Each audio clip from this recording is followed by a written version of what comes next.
Our speaker tonight, Jim Lynch, is an award-winning author and journalist and a Seattle native. He graduated from the University of Washington with an English and Communications degree. He's the author of 4 acclaimed novels, The Highest Tide, Border Songs, Truth Like the Sun, and Before the Wind.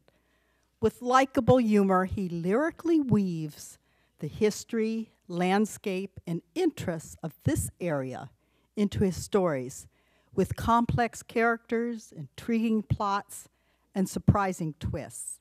He is a master storyteller whose writing has been compared to that of John Steinbeck, Richard Rousseau, Tom Robbins, and Ken Kesey, but his style is uniquely his own. I have no doubt that gifted authors in the very near future will be complimented when their work is compared to his. Tonight, we are treated to a look into the bold women that inspired his characters and his writings. Please welcome Jim Lynch.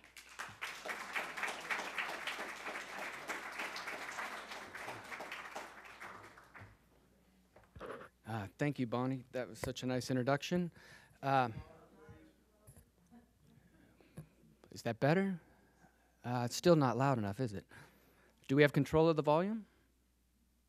Or do I just have to talk louder?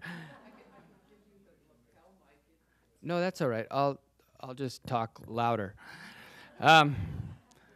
Okay, well, yeah, thank you so much. I've been looking forward to this for a long time, but the mental vision in my head didn't include nearly as many men in the audience. And so I'm afraid I have to revise my speech trashing men. So I'm which is hard to do on the fly. And I'd also like to admit that this is I think it's the longest in advance that I've ever been invited to speak anywhere. Sandra contacted me about 17 months ago, and this sounded, a decade off. And so it's amazing that it's finally coming to play here. And I'm honored to be part of a Blom legacy when it comes to literature. I was honored when Daniel Blom picked me out of the pack and started showing me around in Seattle and was liking my literature, and he was the very first person to invite me to the Rainier Club. So he opened up these new worlds to me, the Rainier Club, and even though I was a UW alum, he was the one that invited me to speak at the UW for the first time. And so this is a pleasure, and it's wonderful to see Nicole today. And I really just appreciate the challenge of trying to craft a speech specific for this venue and this audience, at least the one that I had in my head. So what I'm going to attempt to do here is talk about the impact that bold women writers and bold women relatives have had on me, my writing, and my characters. I'm often asked by writers and readers, how do you write such convincing women characters? And I'm never quite sure how to answer that. Part of me wants to say, hey, we're all humans, and I personally don't believe that men and women come from different planets. And I also think that if you're a naturally empathetic person, you're spending a lot of time wondering what it's like to be everybody, both your gender and the other. For example, regardless of your politics or your gender, how could anybody watch the testimony by Dr. Christine Blasey Ford before the Senate earlier this week without feeling some visceral empathy and sympathy for what it must be like to be her in that moment? And the truth is, I may be wrong, but I often feel like I know women better than I know men, in large part because I've spent far more time with them and had far more conversations with them. With the exception of my father and a few close male buddies from my teens, women have been the dominant influences of my life. I grew up the son of a scholarly mom who went to Smith College and got a master's in chemistry and then got another one in public administration at the University of Washington. She taught me how to look at life like the researcher and scientist she always aspired to be. And growing up, my only sibling was a charismatic older sister who was a remarkable athlete. She was a tennis, gymnastics, and skiing champion. When we got into fights that turned physical, I always lost. And I'm the only boy I know who read the Nancy Drew mystery series. I didn't even think to ask for the Hardy Boys collection. If Nancy Drew was good enough for my sister, I figured it was good enough for me. Plus, the stories were strong, reasonably complex mysteries that were being solved by a very polite but very bold teenage girl. In my late teens, I remember being astonished by how gifted songwriters could read my mind. There's an old Cat Stevens song that goes, "I'm looking for a hard-headed woman." And I remember thinking, how does Cat Stevens know what I'm looking for? And so I found my hard-headed woman straight out of college. She'd escaped Youngstown, Ohio, got a degree at the UW in public health, and was busy counseling juvenile delinquents in tiny Petersburg, Alaska when I showed up as the new town reporter. Denise is and has always been a powerful force. She is so naturally upbeat that even at my grumpiest, I can barely dent her daily enthusiasm. Her laugh alone can shift everybody's mood. We've been married 30 years now, and along the way, we only managed to have one child, a daughter named Grace. But there's so much to Grace, and she talks and thinks and debates so fast, it's always kind of felt like we had twins. Now she's a 25-year-old Berkeley grad living in New York City. She's got a good day job, but truly wants to crack into the late-night TV comedy business. She just recently did her second stand-up comedy routine in Brooklyn. Talk about bold. And if you throw in my extremely opinionated grandmother and my brilliant aunt, my entire life feels tilted toward listening to and trying to please and understand women. But back to my journey as a fan of women authors. After I ran out of Nancy Drew mysteries, I went on a science fiction reading binge and came across A Wrinkle in Time by Madeleine L'Engle. Male writers dominated that genre, but there was something about her style that made her book the only sci-fi novel I ever read that gave me the sensation that her narrator's story, no matter how far-fetched, was actually my story, that her experiences were my experiences. The next woman writer who dazzled me was, oddly enough, Ayn Rand. I was 17 when I read Fountainhead, and I had no idea at that time that she was a controversial conservative icon. What I read was a story about the power of the independent mind versus the predictability of groupthink. And it didn't matter to me how disappointed my liberal father was that I found so much power in that book. By the time I entered college, I was hooked on Joan Didion's nonfiction essays. It amazed me how she was able to take the world, break it down, and explain it in such fine, precise detail, as if she had just better vision and a more efficient mind than the rest of us. She could write an essay about the Doors trying to record a song, or the power of self-respect, or just what it's like to live in America at any given moment. I read her essays over and over, hoping her observational powers and precision would rub off on me. Then came my crush on Alice Walker's novel, The Color Purple. That was the first book I've ever become evangelical about. I called friends and told them to stop reading whatever they were reading and read The Color Purple. I couldn't believe how much emotional power and cultural insights that book packed, even though it was just a back and forth of fictional letters between two sisters. And in that same time frame, I read Love Medicine by Louise Erdrich, which taught me about life on Indian reservations, but also helped me figure out how to write and shape honest, moving stories of my own. In recent years, I've been dazzled by Jennifer Egan's novel, A Visit from the Goon Squad, Nicole Krauss's History of Love, and short stories from Amy Hempel and Alice Munro, among other women fiction writers. What I think women writers do better than men writers is that they take more chances with trying to capture the full range of human emotions. And in general, they're not as self-conscious as men, not as afraid of being corny or political or too sentimental about their characters. These sentiments of mine probably help explain why I'm far more of a Steinbeck fan than a Hemingway fan. In my opinion, Steinbeck put all of life, including his own heart, on the page. And my very favorite reading experience during this past year is the novel called The Heart by Mélis de Kerangal. She's a spectacular French writer, and her book, she only has had a couple books translated, but this book is about a heart transplant. And it starts with a boy returning from a surfing expedition in a car of his friends, and they fall asleep at the wheel, and they get into this crash, and the crash is so violent that that he is brain dead, but he's still alive, and so the parents suddenly have to decide whether or not they want their son to be a donor and to donate his heart. And the book is told from like 6 different perspectives, and some of the sentences go on for 3 pages, and yet it's all riveting and unputdownable in its own way. And I just wanted to read a short section from that for you. Let me see if I can find it.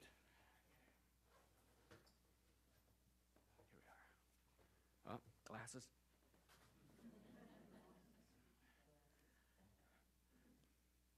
My sister, she was really irritated that I had perfect vision for a long time, and she kept warning me, wait till you turn 50. And sure enough, yeah. Okay.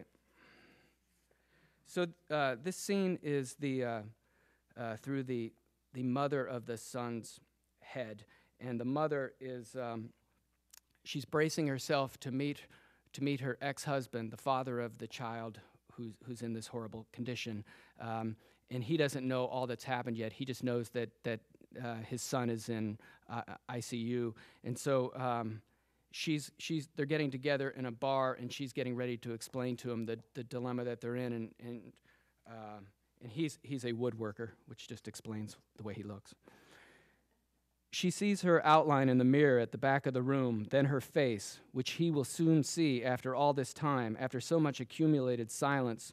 She had long imagined this moment, promising herself she would be beautiful when it came, beautiful as she still could be, and that he would be dazzled or at least moved. But the dried tears have tightened her skin as if covered with a clay mask, and he will hardly even be able to see her pale green eyes, whose depths he loves to look into because her eyelids are so puffy. She downs the glass of gin, and then he is there, standing in front of her, his face haggard, tiny particles of wood dusting his hair, encrusted in the folds of his clothes, in the stitching of his wool sweater. She stands up abruptly, and her chair tips over backward, landing with a clatter, but she doesn't turn around. She stands facing him, one hand lying flat on the table to support her unsteady legs, the other hanging down at her side.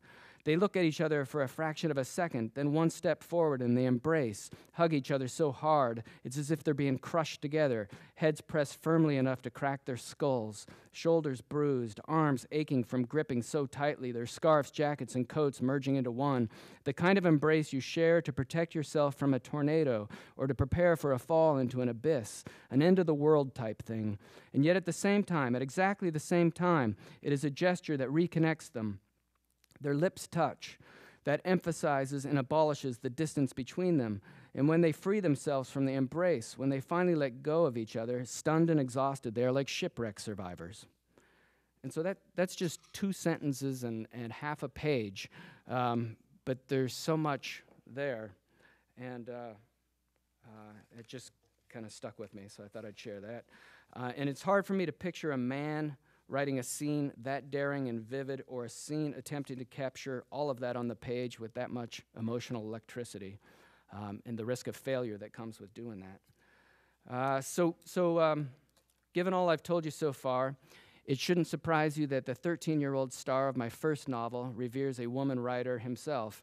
In this case, it's Rachel Carson, the brilliant science writer from the 1950s and early 60s.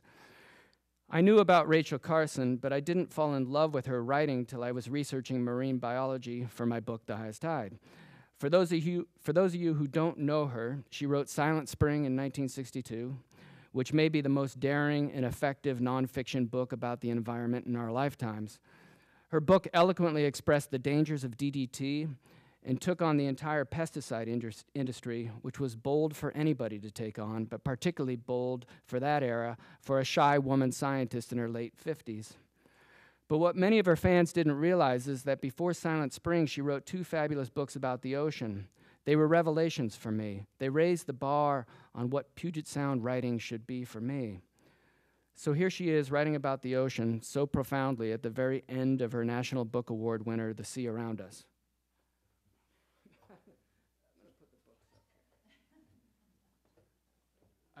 I'm starting to learn. Okay. There we go.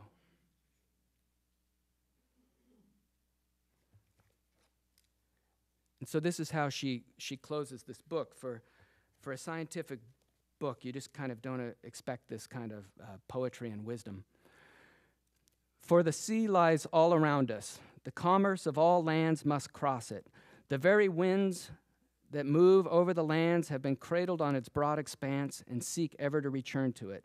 The continents themselves dissolve and pass to the sea in grain after grain of eroded land. So the rains that rose from it return again in rivers. In its mysterious past, it encompasses all the dim origins of life and receives in the end, after it may be many transmutations, the dead husks of that same life. For all at last return to the sea, to Oceanus, the ocean river, like the ever-flowing stream of time, the beginning and the end. You just don't expect that from your basic marine biology book. And so after passing along my affection for her to my highest tide protagonist, Miles O'Malley, so here's an abbreviated version of the opening pages of The Highest Tide, where I start right off the bat just incorporating his affection for Rachel Carson, which I passed on despite warning myself that it seemed unlikely that a 13-year-old would be obsessed with a woman scientist from another era, but I feel like it worked. I learned early on, and these are the opening pages of The Highest Tide, I learned early on that if you tell people what you see at low tide, they'll think you're exaggerating or lying when you're actually just explaining strange and wonderful things as clearly as you can. Most of the time I understated what I saw because I couldn't find words powerful enough, but that's the nature of marine life in the inland bays I grew up on. You'd have to be a scientist, a poet, and a comedian to hope to describe it all accurately, and even then you'd often fall short. The truth is, I sometimes lied about where or when I saw things, but take that little misdirection away, and I saw everything I said I saw and more. Most people realize the sea covers 2/3 of the planet, but few take the time to understand even a gallon of it. Watch what happens when you try to explain something as basic as the tides, that the suction of the moon and the sun creates a bulge across the ocean that turns into a slow and sneaky yet massive wave that covers our salty beaches twice a day. People look at you as if you're making it up as you go. Plus, tides aren't news. They don't crash like floods or exit like rivers. They operate beyond the fringe of most attention spans. Anyone can tell you where the sun is, but ask where the tides are, and only fishermen, oystermen, and deep-keeled sailors will know without looking. I grew up hearing seemingly intelligent grown-ups say, "What a beautiful lake." No matter how many times we politely educated them, it was a bay, a briny backwater connected to the world's largest ocean. People usually take decades to sort out their view of the universe, if they bother to sort at all. I did my sorting during one freakish summer in which I was ambushed by science, fame, and suggestions of the divine. Part of the fuss had to be my appearance. I was a pink-skinned 4'8", 78-pound soprano. I came off as an innocent 9-year-old, even though I was an increasingly horny, speed-reading 13-year-old insomniac. Blame Rachel Carson for the insomnia. She was long dead by the time I arrived, but I couldn't resist reading her books over and over. I even read The Sea Around Us aloud to make it stick. "There is no drop of water in the ocean," she wrote, "not even in the deepest parts of the abyss, that does not know and respond to the mysterious forces that create the tide." How do you read that sentence, yawn, and turn out the lights? So there's my connection there. And so then with the publishing of The Highest Tide, my woman-dominated world suddenly became more woman-dominated because as a touring author, you quickly realize that it's predominantly women that come to readings, and that women make up about 70 to 80% of the literary readers in the world. And I often found that the men that showed up at events, and I don't mean to accuse any of you men, but the men that would show up at events would usually later admit to me that they were dragged there by their wife or girlfriend. And so I suddenly entered this other completely woman world that I was in.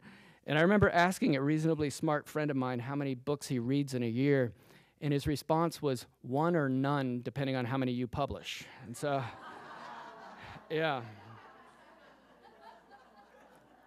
And I also, if you get into the world of being a writer, you get into the world of book groups, which have proliferated dramatically since I started out. And there are some men book groups, and I've gone to those, and I usually find them somewhat self-consciously manly events where they're drinking whiskey. You know, there's no white wine anywhere, and then I go to these couples book clubs, and in the couples book clubs, I'm always afraid that they start to clash, and I'm just like afraid they're gonna all divorce that night.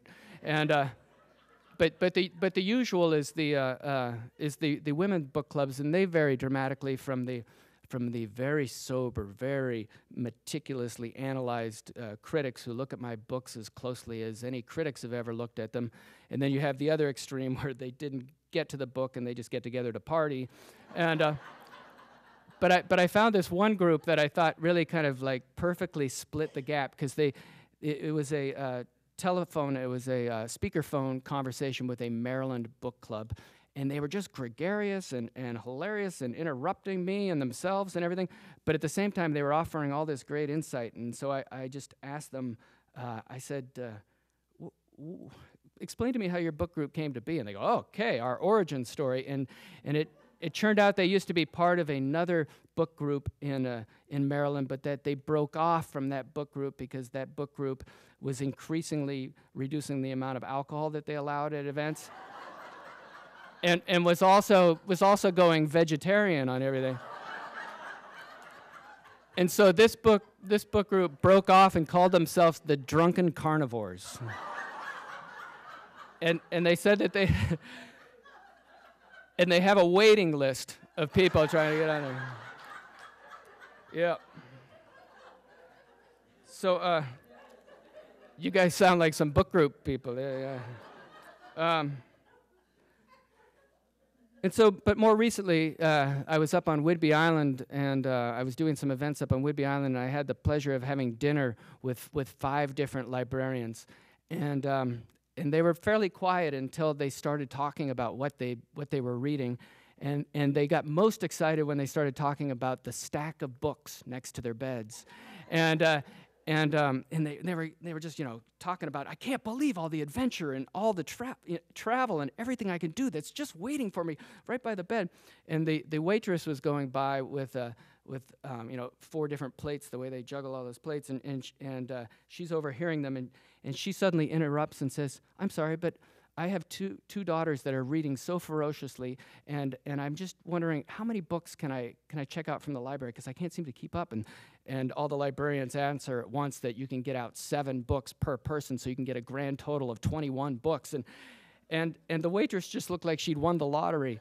and it's when I see scenes like that just kind of give me hope, that these are my people, and as my agent says, you should feel really lucky that you're a writer in a part of the world where people still read, and so I am grateful for that.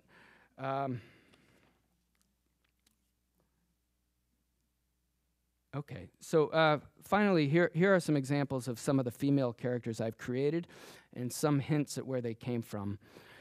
In The Highest Tide, there's an old spinster who used to be a fortune teller, who's basically my protagonist, Miles' dearest friend, Florence. I based her initially on my grandmother, Lynch, who I thought was brilliant, but everybody else in my family thought was crazy.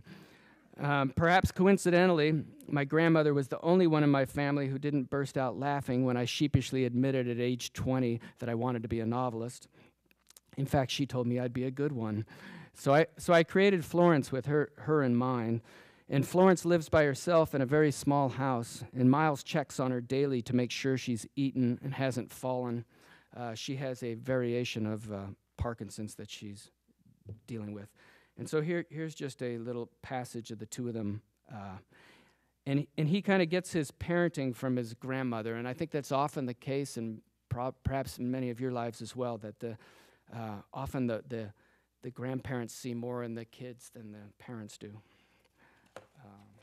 Here we go. Okay. I'll find it. I ran home, made her a tuna sandwich, and ran back with it. Then I shook out her pills and left the vials open beside her next to a coffee mug half full of water. I told her again that she did pretty well with the state health lady, but she wasn't listening. Her dentures stuck in the sandwich on her first bite, forcing her to pull the bite out of her mouth and clumsily tap her teeth back into place as my stomach rolled. She looked up, big-eyed, as if something had just occurred to her. "I feel so grateful," she said. "It's just tuna," I replied. She laughed and everything felt normal again. She listened to me babble, and then when I was done, she said, "I just realized something. You were the love of my life." It wasn't just the words that startled me. It was the tense.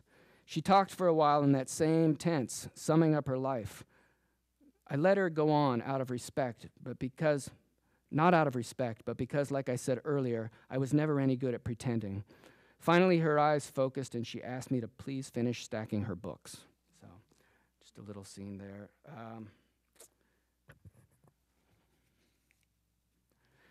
With my next novel, Border Songs, incorporated again, my mother in her final years was losing her wonderful mind, and so the mother character in Border Songs is also losing her mind. And I remember talking to my mother about it, and she was, forever just the straightforward thinking scientist, and she just said, and I said, I'm writing about what it's like to start losing your memory and having some of the problems you're having, and I hope you don't take offense by it. And her response was, "I'm absolutely thrilled I can donate in any way possible." And so that was my mom. And then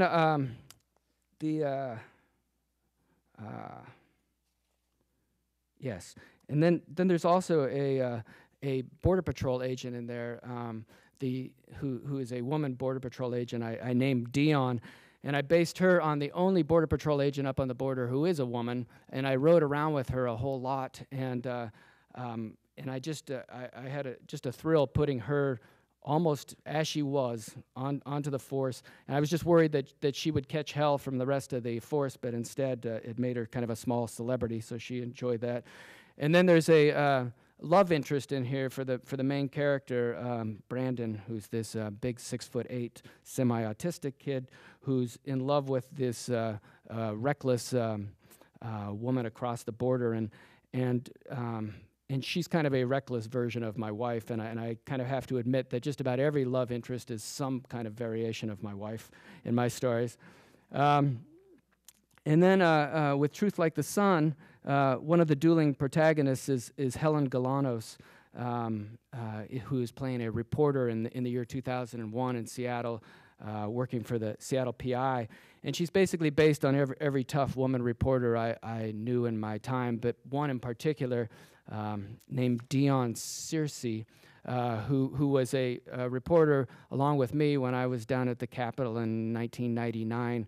And she was fresh out of Chicago, and she was wonderfully unenamored with Seattle and Western Washington.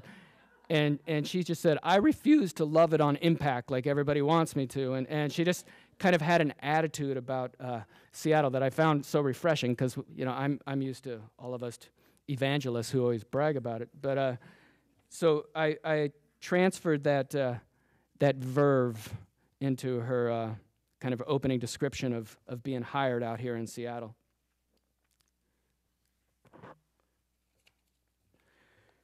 And even the city turned out to be a two-faced tease, a chilling rain pissing on her by the time she returned with her son to hunt for an apartment. Yet it was the pretensions that annoyed her, not the weather. She'd never seen a city this full of itself. The most livable, the most literary, the best place to locate a business or raise a kid or have a dog or get cancer. The capital of the new world economy. And the locals swallowed all these national rankings and blather, even during this current .com hangover. Just look, they told her, as if the views alone justified the hype. Seattle reminded her of men she'd known who'd been told too many times how handsome they were. And I know that's kind of a shot, but it's Seattle can take that, yeah. And so, let me see. Before the Wind, Marcel. So here's the flashback. Okay, and then with Before the Wind, and by the way, the reporter who I based that off is now the West Africa bureau chief for the New York Times, and living over there with 3 kids, and she's your epitome of bold. And then with my most recent book, Before the Wind, which is a Seattle family novel that also kind of doubles as a reality novel of my family in some ways. And the women in my life were definitely the starting points for the women on the page there. Marcel, the mother, is much like my scientific mother, obsessed with Einstein. And the narrator's gifted redheaded sister, Ruby, is charismatic, much like my real sister, and precocious and somewhat profound, much like my real daughter. And so here is the flashback at the end of the book as the narrator, Josh, is recounting a story where Ruby, his younger sister, their younger sister, is having one of her moments of breakthrough on explaining things. And so here they are down at Golden Gardens. It's early fall. It's early fall, and the 3 of us are bicycling down to Golden Gardens to catch the sunset. Ruby's idea, of course. And once we're on the beach, she and I hop from log to log to see how far we can get without ever stepping on the sand. Bernard thinks that's stupid and starts throwing rocks, little ones for distance at first, then larger ones, until finally he's hurling boulders, spinning and grunting like a discus thrower, heaving them high out over the water. He's going for maximum splash. That's when I start whining that summer's over and the days are getting shorter and our guinea pig Rufus just keeled over and that one of my favorite teachers, Mrs. Winters, just died in a car crash. And Ruby says, "Oh, Josh, it's like a play. You got to see everything while it's on stage because after that it's gone." Even Bernard stops throwing rocks to hear what she'll say next. I think she was 10 at the time, maybe 11. "Look around," she says, and twirls like a gymnast with her big hands out wide. "The trees, the birds, the dogs, the houses, the people, nothing is permanent." And she's smiling. That's what gets me. She's delighted. So there's a little hit of Ruby for you. And so I'd also like to mention that something else about which I believe that all my novels have in common, is a celebration of this place where we live, which was planted in me to give him credit by the biggest male influence in my life, my father. Dad taught me early on that I was extremely lucky to live in Western Washington. He raised me to realize that it is one of the most exotic places on earth. It's hard to think of where you've lived most of your life as exotic, but this place truly is, especially if you come from Pittsburgh like he did. Compared to the rest of the country, and especially the world, we don't have a whole lot of history and culture, but we do have freakishly big trees, huge mountains, and deep water. There's a reason that the Puget Sound, the Olympic Peninsula, and Mount Rainier are on the bucket lists of hikers, boaters, and tourists around the world. And if Mount Baker or Mount Adams or any one of our second-tier volcanoes was located in New Jersey or Connecticut, it would be hailed as one of the 8 wonders of the world. There would be religious pilgrimages to its flanks. So I do thank my father for teaching me to appreciate this region, which has been such a rewarding setting for all 4 of my novels so far. But let me swing back around and finish with the bold women who've steered my life and my career, including my Aunt Anna. She immigrated to the U.S. as a young Italian teenager. She went on to teach 4 languages and literature at Wellesley and Trinity. When she retired, she helped research my uncle's nonfiction books. After he passed, she volunteered at the Alexandria, Virginia Archaeological Society. She led research projects and taught classes right up to the age of 92. She read the Washington Post and the New York Times every morning and cut out articles to send to her family and friends right up to the age of 92. She sent me a letter every 2 weeks for the last 25 years of her life, each letter packed with cut-out articles she was certain I had to read. She didn't care what was easily available on Google. She was going to continue sending her clippings. And she gave me practical advice on everything from how to more efficiently pack my suitcase to how to explain my book to audiences. Instead of dementia, her mind seemed to get stronger and clearer as she got older. She died in her sleep a year ago. I consider her a role model for us all to stay curious and generous as long as we can. I haven't yet attempted to capture Aunt Anna in a book yet, but I'm sure I'll find a place for her somewhere. Meanwhile, I'm trying to finish my next novel, and it stars two 22-year-old college grads on a road trip across the country during which they try to understand and explain America after a remarkably divisive election. And when it feels finished, I will share it with my wife because she's the first one to read anything I write. And she's so positive, if she doesn't love it, I know I'm in trouble. Then I'll show it to my daughter, and I'll receive her full, honest millennial edit. With my last book, Before the Wind, she helped me rethink the entire opening of the book. And then she had amusing editing suggestions, such as there's one passage where I have Ruby describe their grandmother as having died of Benson and Hedges. And my daughter said, "Dad, I had no idea what Benson and Hedges was. I thought it was like Hodgkin's disease." And you can't just say she died of Benson and Hedges. And she said that the millennials will have to Google it. And I said, let them Google it. It's, And so then I'll show it to my sister to get her take, and finally I'll send it to my very New York agent, another very bold woman who talks so fast that I have to drink espresso before I call her, just so I can keep up with her in the conversation. And along the way, I will wonder what my aunt, my grandmother, and especially my mother would have made of my next book, and the one after that. All right, thank you very much.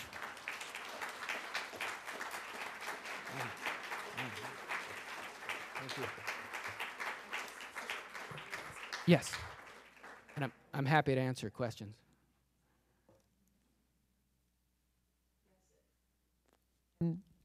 When you get the microphone, speak right into the top of it like that.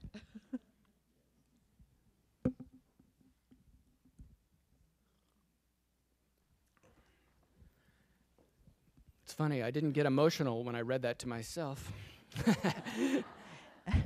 I started with your book, Into the Wind, not having ever heard of you before or ever read anything that you had written before, and I was delighted to know that you were coming here. We have several good women's book groups in this Women's University Club, and I definitely already have recommended Into the Wind to my book group. Oh, thank you very much. I will be happy to be on the speakerphone if you want me to at your meeting. Yeah. Okay. Well, that would be fun. Anybody else? Coming. Somebody up here. I want to know what bold woman you inherited your sense of humor from.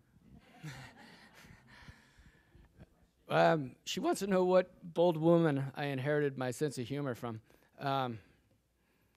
I'd like to give my daughter credit. She's the funny one in the family. But I had an uncle that I found extremely funny. He is my namesake. So yes, I will probably give it to you. Most of the women in my family are very good laughers. More the laughers, and the men are the joke crackers. Yeah. Okay, I have a question. I believe Truth Like the Sun was a book-it play.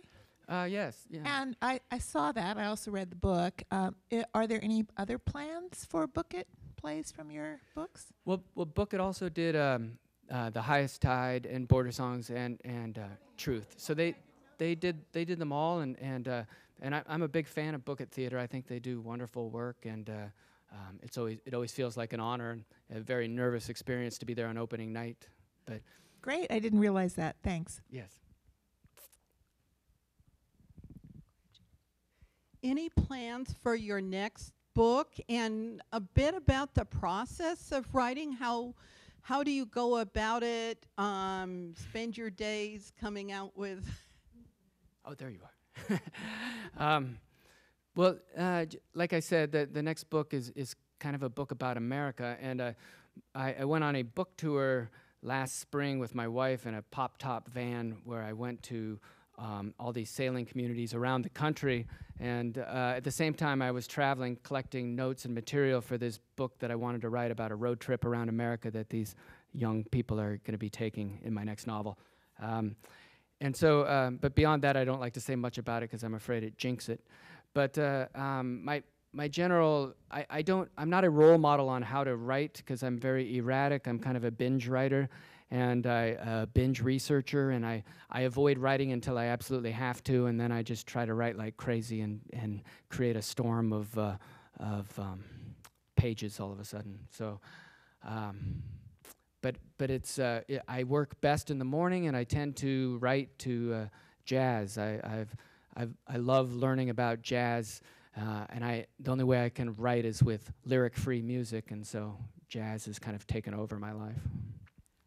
This is another process kind of question. You Yes. mentioned that you informed your family that you wanted to be a novelist when you were 20 years old. Right. How did you, I'm trying to picture you getting the idea for that first novel and how you embraced that as something you were actually going to do and how you went about it. Well, I think what I was finding was just that I learned what I thought by writing, and I saw a power in writing all of a sudden, that it seemed like it connected to a smarter part of my brain. Plus, I was kind of at that age where I realized I couldn't be a professional athlete. I definitely wasn't going to be a rock star, and being a novelist looked like the third best option. And so I just made the mistake of saying that aloud and getting those disapproving looks from my parents of, why don't we be realistic here? You know, so yeah.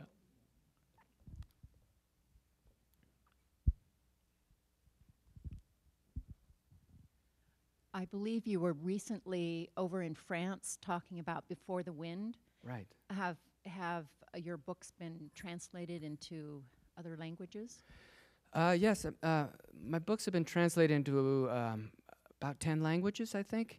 But I've had quite an experience in France in just the last couple of years. That I'd been published by another publisher in France, at least my first two books were, and some competing publisher in France had wanted The Highest Tide when he'd lost it originally. And so when the publisher over there went under, he bought the rights to The Highest Tide, and he also bought the rights to Before the Wind. And within a couple months of Before the Wind coming out, it made the top bestseller list in France. So I think I benefited from a wonderful translation, and the result has been that I'm getting ready to go back to France for my 5th and 6th week of book touring over there. And so it's just been a wonderful surprise. And my wife's mother is my wife's mother is a French war bride who came over from France, and so we're kind of seeing her family there, as well as having a refreshing dose of enthusiasm. And the French book world is really so fascinating because it's kind of like it was here before Amazon changed everything. They don't allow Amazon to discount books over there, and audiobooks aren't very popular, ebooks aren't, so you just see everybody in public reading big fat novels, which warms my heart.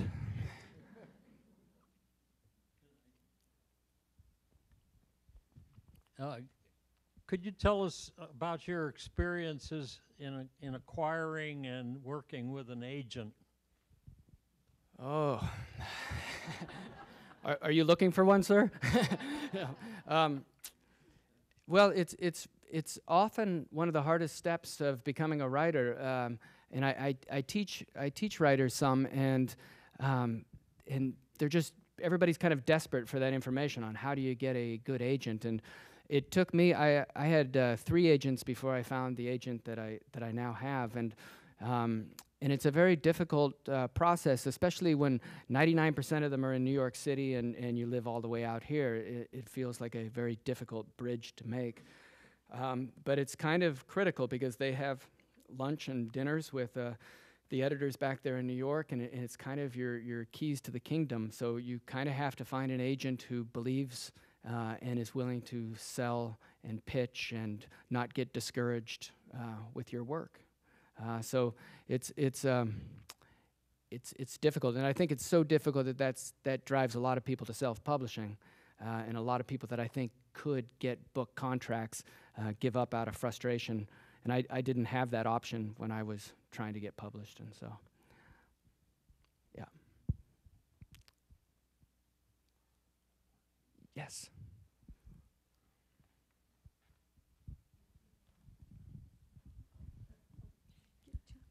Over the years, reading to my children and then continuing to read some of the young adult books, I've noticed that there is a preponderance of male heroes and not as many females. And that while girls will read about boys, there are at least parents of boys who say, no, no, my boy doesn't like that if the girl leads the book.